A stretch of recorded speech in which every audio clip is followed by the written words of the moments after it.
Dear audience, thank you so much for watching us today. I'm your host, Shoaib Ahmed, inviting you Democracy and Justice Show with Shoaib Ahmed, obviously.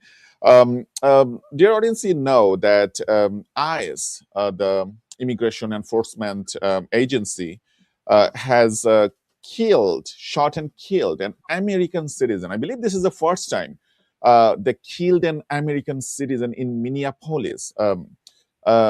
We are inviting Aidan Rivera to our virtual studio to talk about the ICE incident and how we as a community can come together.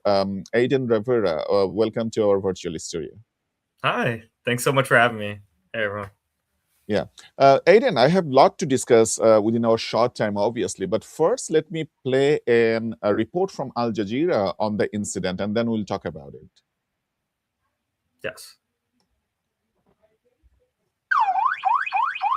That's fine, dude. I'm not mad at you. New video appearing to show Renee Nicole Good moments before being fatally shot by an ICE agent in Minneapolis.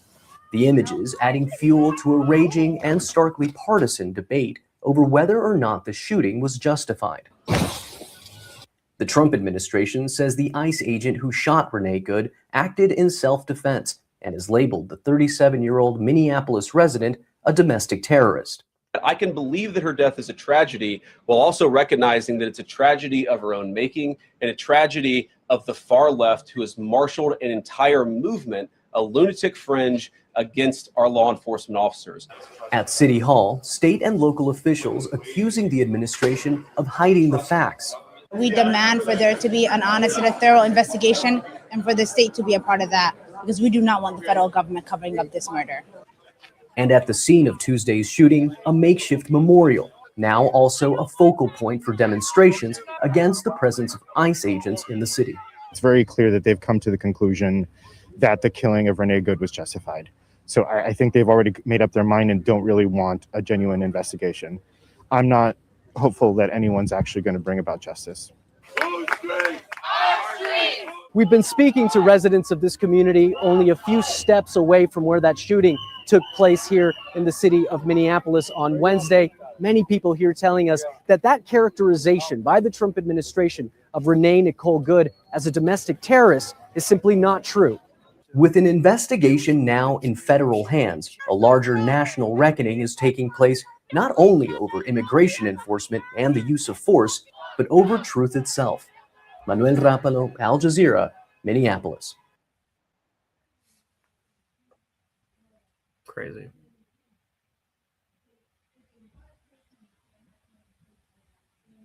All right. Aidan, the report, it stated that the vice president mentioned Renee Good, who obviously was killed in this incident, as a domestic terrorist. Is his statement justified? How do you see? We have been seeing that President Trump mentioned right after the incident that it is hard to believe that the ICE agent is alive after ran over. The video did not prove that. The video did not suggest the ICE agent was ran over. How do you describe the whole situation, the role of this great woman, and how she is being framed by the agents and by the administration itself? Yeah, I think it's perfect that you use the word framed because that could be used in more than one way. The situation has been framed and, stated in one way, but she's also been framed legally. She's been labeled a domestic terrorist, a crazy leftist, maybe a paid agitator, all of these things that just were untrue, untruths about the entire situation. I hate to be completely gross, but it's not a metaphor. It's true. Literally before the body was cold, you had Kristi Noem lying about the details of the scenario. You had J.D. Vance. You had President Trump posting on social media lies. And he posted that very full-throated defense of the ICE and, slanderous libel remarks about this woman without seeing the video himself.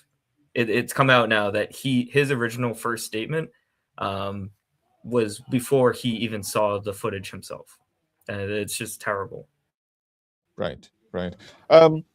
If I can ask you that, we know that this very incident actually happened because about 2,000 ICE agents showed up in a community in Minneapolis, not that far from the George Floyd incident, in the same place, which one was erupting protest around the country. It's very close, physically close to that place. Why 2,000 agent needs to show up in a community? That's a very good question. And the answer that you would get from law enforcement and from the government is, their answer would be one thing. I think the truth of the matter is, they like optics, they like performance in theater and putting on a show. They like shows of force. We saw this when ICE came in with helicopters, like it was some complicated military mission, and basically attacked an apartment building, and in the middle of the night took women and children and put them in in vehicles, many of them for no good reason. They like the theatrics, they like a show, whether it's for the public, that way there's a chilling effect and people do less, come out less, and maybe don't speak out or do something, and also so that they can show their boss, President Trump, look, we're doing what you want. Don't you like when we come out with hundreds of agents and we do this? So that's what I think. Yeah, yeah. One rationale from the police and whoever is supporting, it's hard to believe somebody is supporting this kind of incident, but there are people in the country who probably are supporting. Anyway, they would say that the ICE agent feared for his life. She was trying to run him over, and even in the we are live, and one of our viewers is saying that don't interfere with the law enforcement. So I'm sure some people will think that it is justified. I know that you studied criminal justice, you work in the field. Why would you say the killing of the ICE agent is not a self-defense? Wow. I mean, it's. I would start off very simply with people, and it's to the point because I don't want to debate, but debating with people who are acting in bad faith and just why they're saying what they're saying, and it's not because they actually, that's their perspective. To put it very simply, this woman's intent was not to kill or probably even harm the gentleman who killed her, and he killed her. He murdered her. That's to put it simply. But to put it more complicated and to break it down, there's an escalation of use of force. There's all of these things that we can go through, and I feel like I have to shake these people up who are arguing against their own best interests and tell them, you have rights. And just because even when you interfere, which might be a crime, you don't deserve to be killed. Even if you interfere, maybe you can be arrested, maybe you could be fined. You don't deserve to be killed. And that's not saying that I advocate for people interfering. But even when and someone said this recently to me, even when you steel man these people's arguments, which is the opposite of straw manning, even when I bolster your argument and make it stronger, there's no defensible explanation or justification. This gentleman, on top of murdering her, him and the other agents, he left the scene immediately after doing it, which you couldn't even do if you got into a car accident. That's a crime. Right. They refused medical attention. When EMS arrived, she had to be carried to the vehicle for EMS to be treated. Just at every line, at every step. And this is what they would look at in criminal cases, is at every decision-making basically step, did you make the right step or did you consciously make the wrong step? And I think that what he did was conscious and, on purpose. Right. You mentioned about the paramedics coming and taking her to their car. There is a video. I don't have the video right now, but I'm sure you watched it and millions of other people watched this. There is a video that a physician, a doctor on the spot, identifying himself and asking the ICE agent whether he can see her soon. ICE agent denied that. How cruel that can be, in your opinion? Unbelievably cruel. It's also very upsetting and triggering for people. It's a traumatic situation where you see someone get shot, you see a vehicle crash, you want to rush to go help, and you're being stopped. And you said before this was very close by where George Floyd was murdered, Mhm. and that was another situation that could have been prevented. Obviously, it's unbelievably cruel. You mentioned that video. In that same video, not only is that person stopped and they just say, hey, please stay back. One agent is heard saying, I don't care. Mhm. Right. That was his response. And the same cruelty continues after the fact because you have people showing up for the vigil and for remembrance and to be there. And you have the vigil being destroyed or, basically desecrated. You have the people being brutalized. So it's just a, it, it multiplies. Right. Yeah. Right. Right. Right. Now let's talk about ICE. Some people will say that you should be grateful that ICE is out there. They are protecting you from these vicious criminals that's crossing our border, coming here, and doing X, Y, and Z. In your own understanding, why or why not we need ICE? Like, should we be grateful to ICE that is keeping us safe from the crime? If not, why not? Sure. Okay. Well, in my personal opinion, we don't need ICE. ICE could be disbanded. ICE is it's a post 9/11, post September 11th creation by the United States federal government. Mhm. We existed for a couple hundred years before they existed just fine. We still have CBP, Customs and Border Protections. We still have the FBI. We still have the CIA. We still have local, state, federal police. Mhm. Um, and as they operate right now, they're not, targeting the worst of the worst or criminals. Right. Under President Obama, there were plenty of people who were deported. And if someone commits crimes, and if the federal government deems that it's necessary, cool, great. But that's not their main focus, and we know that's not. We hear officials in the administration, the Trump administration, saying, "Hey, explicitly, why aren't you going after people at 7-Elevens and Home Depots?" Right. Which means, average people who just seem maybe a certain ethnicity. We have Like them. if they're going after the criminals, why would they show up people's workplaces? So these are the Exactly. workplaces that people are working. They are working, earning money, feeding the family, paying the tax. Why you show up there? Why not you show up in their very crime scene and in I their I very have another question for you, which is a good one. Similar to workplaces, if they're going after criminals, why are they going after people who are showing up for their scheduled court dates like right, they're supposed to? right, right, So it's all just a farce, and it's all just lies to make it sound better. But just like we can watch that video that if you're okay watching something like that from Minneapolis, we could watch that with our own eyes. We have our own eyes, and we know that they're lying and that it's untrue. And again, it's just for optics, trying to frame it one way, when in reality, it's just cruelty. It's just yeah, trying to scare people. right, right. We also know, Aiden, that most ICE agent nowadays they don't show their faces. They're hiding their faces in mask. Why is that? From criminal justice perspective, how first of all, two questions. Is it even legal for them not to identify themselves, not to give their badge number, even covering their faces? Like, how would I know as an average American that this is not somebody who is trying to abduct me versus this is a legitimate law enforcement? How would I know that? I'm very glad that you said that because within the past year, when they really started stepping it up and taking more actions, that was my first concern.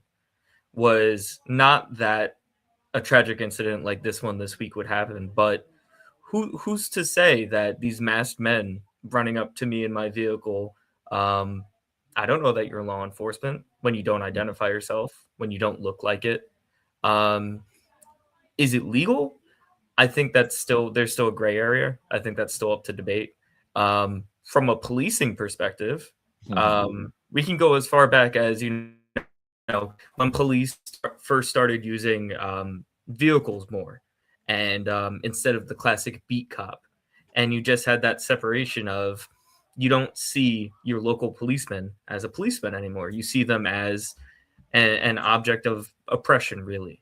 And similarly, you can continue it into the militarization of police and the fact that they're overly armed, overly equipped, and what goes hand in hand with that is then bad things coming from it. And yeah, I'll stop there. Yeah. I also want to get your take on the media, the right-wing media, the traditional right-wing media, how they're vilifying the victim itself without any shame. You hear Fox News, the anchors, they're continuously discrediting Renee Gold's credentials, saying that she's a poet, she's a writer, she's probably a lesbian, why she is even there. Like, does any of this identity prevent us as Americans to protest, to show up, to help our community and neighbor? No, I mean, they're just trying to connect the bigotry dots, let's say, so that they can paint a picture of the perfect, I was going to say victim because she was a victim, but the perfect perpetrator. They said, like, the things that you included. She had her pronouns in her bio. Cool, great. That doesn't have any bearing on the incident that occurred and her being murdered. It was the same thing as pick any case that usually involves a minority. They did this with George Floyd. They did this with on Staten Island, where I live. They did that with Eric Garner. It's the character assassination after someone's dead and they can't defend themselves, and they could say, 10 years ago you committed a crime, so you're not an angel. And to go further into this, now you have people like in the media saying, oh, is this the left wing's new hero? Someone doesn't have to be perfect, and they're not my hero when I defend them and their rights and say that they shouldn't be murdered for no reason from federal police, and another thing too, to continue with the media, is within the past, you had a lot of media from the press pool at the White House who left, and they left because there was essentially a loyalty oath that they were given, and they were given two choices, say yes or leave. And the details of that agreement, really, and what the people who have stayed have agreed to have come out. And that's why now you have the people who have stayed are the worst of the worst. They're sycophants. They toe the line. They agree to everything, and they're not real journalists. They're not. Yeah. Aiden, I want to know, because you're the president of Staten Island Young Democrats, right? And you show up in a lot of these protests against whatever injustice you feel like you care about.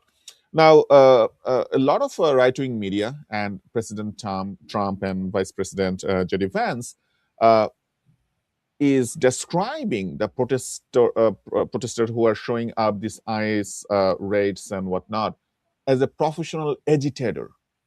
Like, do you consider yourself as a professional agitator? What goes in your mind when you show up for a protest? What do you care about? Why you are there in the protest? Can you tell us? Well, let me say, if I could make a joke, I wish I was a professional protester. I wish I got paid full time to to protest injustices, because there's no shortage. But when I hear that, it's very upsetting. My immediate response is to say, I don't have to get a dime to speak up about something that I care about. And when people say stuff like that, or one reason why they say it is, it goes into this, conspiratorial big enemy that they have to fight against. These people are funded by George Soros or some big Democrats. And no, I mean, we might organize, but there's nothing wrong about that. That's a good thing, actually. So when I show up for a protest, or direct action, it's not to break any laws. It's to exercise my constitutional rights. Everything is legal. A lot of times, a lot of the protests that I organize or I'm part of are already coordinated with local police, which a lot of people don't love because they may say you can only stay on this certain sidewalk or this area. They might restrict your megaphone usage, for sound or something like that. But everything is legal, and it's mostly for appearance to, let a local elected official know that they have hundreds of constituents that are upset. Maybe you can get some media coverage, and then people are interviewed, and then it makes the paper. And it's all about trying to influence the decision makers, the people who have the power that you're trying to appeal to. Yeah. Right. Aidan, we know that after the incident, the governor of the state, he prepared his National Guard to battle the ice or to keep the ice of the street or whatever. He signaled that he will preparing the National Guard for it. Do you fear any civil unrest, civil war, if ICE agents are showing up every state like this and more American citizens are getting killed?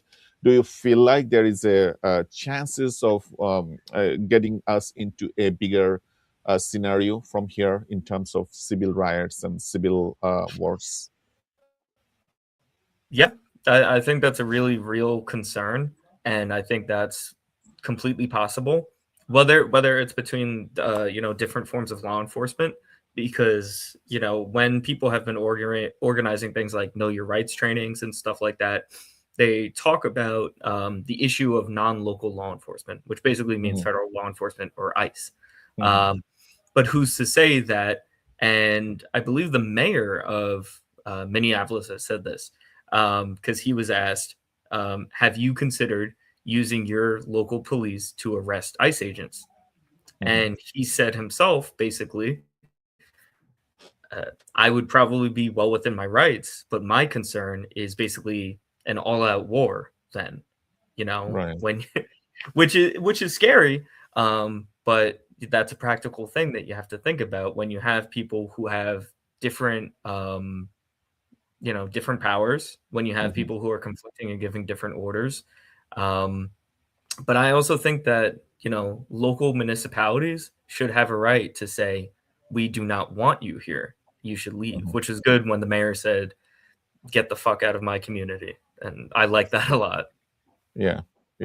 I was listening to some commentary after the incident, and one of the suggestions, I don't know, I will run it by you. You tell me. One of the suggestion was that the state, the governor, so the state or the local authority can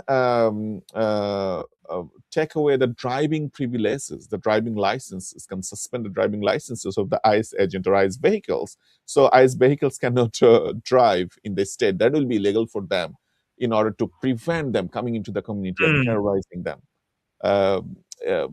Is that legally possible? Do you see that as a solution, extreme solution to these situations? That's interesting. I think that might be possible, actually, legally. And it's interesting because then you run into people who, like I just said, the mayor may not want to send his police to arrest them, but they might technically find a way to make their life more complicated. I would love to see that, but you're also finding people who, oftentimes you'll have local police who don't even live in the communities that they police, but now you're finding these ICE agents who they might not even be from the same state.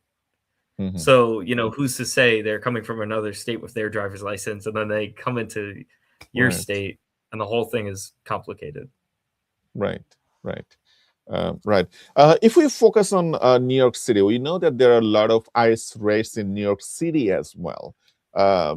Sometimes ICE agents don't tell their ICE their written police in their vest and whatnot. If ICE shows up in a neighborhood, let's say ICE shows up in Staten Island, in your neighborhood, and there are immigrant communities. Do you have any suggestion how to handle those situations, what to do, what not to do? Yeah. So this is a really good question because they recently have, it's been very targeted and few and far between, but they have been here. And when they were, friends of mine actually went to basically be ice watch, and you could be in the area with noisemakers and let people know that they're in the area. You have a right to record them and tell people that they are there. One thing that's important part of the training, though, is to be sure and to be certain that it is ICE. That way, you don't just scare people for no good reason. And yeah, you have every legal right to indirectly interfere. You could record them. You could berate them in a non-threatening way and speak your mind. Some people have flattened their car tires, which I'm not gonna, comment on. But there's different ways that people are expressing themselves, and I would say organize within your community. This is why community is so important. And we have this happening in each borough of New York, really. Is these ice watch groups where people who have time take their time to keep an eye on certain neighborhoods that they think might be being targeted by ICE, and go defend their neighbors. Yeah. Okay. Now we are almost at the end of our show, but let me ask you this anyway. This is a Republican administration, but you mentioned in your previous responses that you don't see ICE is actually necessary because we have so many layers of law enforcement that can keep the criminals out of the street and whatnot. During the Democratic administration, let's say Joe Biden, President Obama, we didn't see they took any action to, at least in the path of abolishing IS or replacing it with a better agency or anything like that. You are a Democrat. What do you see Democrats can do going forward? Or are Democrats and Republicans the same when it comes to when they're in power, they really don't take any positive action? And when they're not in the power, they just protest and talk about it for political purposes. And that's a really good question. I would say a lot of people operate that way because it's very easy to just argue about the current thing. And I don't want to paint with too broad of a brush, but I would say that a lot of establishment, status quo, old guard Democrats, which is why I like being a young Democrat, is to go along to get along, not to rock the boat too much. So they might not, dissolve ICE. They might not utilize them as much when they come into power. And you see that a lot with throughout history, American history, with rights and things like that. They might not necessarily completely abolish something, but they'll always keep it there as a threat and an option. I think that in this election season, the midterms are coming up, and Trump has record disapproval, and Republicans in general have a lot of record disapproval ratings. I believe that any Democrat, the ask of their constituents should be one of their platforms, defund, dissolve, get rid of ICE. I think that should be the starting point, and you should go from there, because when you start asking for a little bit, you're never going to get a lot. But maybe if you ask for a lot and work from there, you'll get it. I also think that it's totally okay for us to have certain red lines, and the people have spoken. I think the vast majority of Americans don't agree with what ICE is doing. So it would be nice to see electeds, agree with the people. Right, right. Let me ask you this: that President Trump, as we have been speaking, that if this ICE brutality keep going on and more American citizens keep getting killed, harassed, tortured by ICE, and the governors and local administration are compelled to do something about it, there is a legitimate fear of civil unrest, civil war in America. if we look at the outside of this country, the world view, this administration, President Trump, is creating a huge chaos there as well. They're just abducted, captured in their language, the head of another state in Venezuela. And President Trump is saying that we're going to run Venezuela. He's not capable of running his own country. He was not capable of running his own casino. What rights he has to run another country? And like US, is he creating, how unhinged is this administration in your view? Are we about in a way of a third world war or a bigger conflict outside of America because of the irresponsible behavior of this administration? Well, I would say to your question, he has no right to do much of what he's doing. I looked into just today actually the legal justification behind the actions in Venezuela. Um, Man, it's scary. I would say my concern right now is not, a global nuclear war or World War III, but maybe a war over resources. Some sort of geographical, allies being formed, whether it's with Iran. You saw him speaking about Greenland, and he says that we need it for national security, which is ridiculous. Before he took the action against President Maduro, he has said explicitly that we should just take their oil. So there's really no but one thing I will give credit to him that he doesn't hide. He tells that he's going to rob somebody else's oil and resources. He says it in camera. Yeah, he's not being diplomatic and saying that he's going to bring democracy and good governance. He's just saying, no, we are there for oil. Yeah. And anything else is a bonus, I will give him one thing. Yeah, I don't think he has the ability to lie. Probably he doesn't care either. Probably he doesn't care either. Yeah. But yeah, no. Legally, it's just very scary. You have historic allies, speaking out about the actions against, us basically invading Venezuela. We have him trying to say that technically it's not a declaration of war. The military was just used so that the FBI and law enforcement can capture this guy for his, his indictments and his crimes. And then again, you have the battle of the framing and the optics, and people saying, "Oh, why are you saying that was a bad thing? What do you like Maduro?" I don't have to like Maduro to think that my country should not invade another one and steal their resources. It's just obfuscation from the real issue. Yeah, right. We're going to conclude our show now, but let me ask you the last question, coming back to Renee Good. Are you hopeful that she will get some sort of justice? The ICE agent that killed an American citizen in camera in border daylight without any apparent life threat. Do you think that Americans, like organizers like you and across the country, should organize more protest and more pressure so that this government cannot just get away with the murder of an American citizen? Yes. I think people should. I think it should start with the most local, people in that community, people in Minneapolis, and then people in that state. But it is also an American issue because it's not just an isolated incident.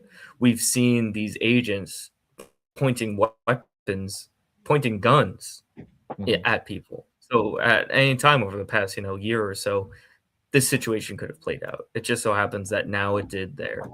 I'm somewhat hopeful that something is done, but we have seen cases in the past where law enforcement gets off and people, justice isn't done. And then we see what happens after that when communities are upset because justice wasn't brought about. I would love to see it. I think it may happen. I'm a little worried also because I believe the FBI took over immediately because of the gravity of the situation. I'm a little hopeful, but I think that if average people apply pressure, maybe something will actually be done. Yeah. With that hope, thank you so much, Aiden Rivera, for your kind time to our show today. Yeah, thank you.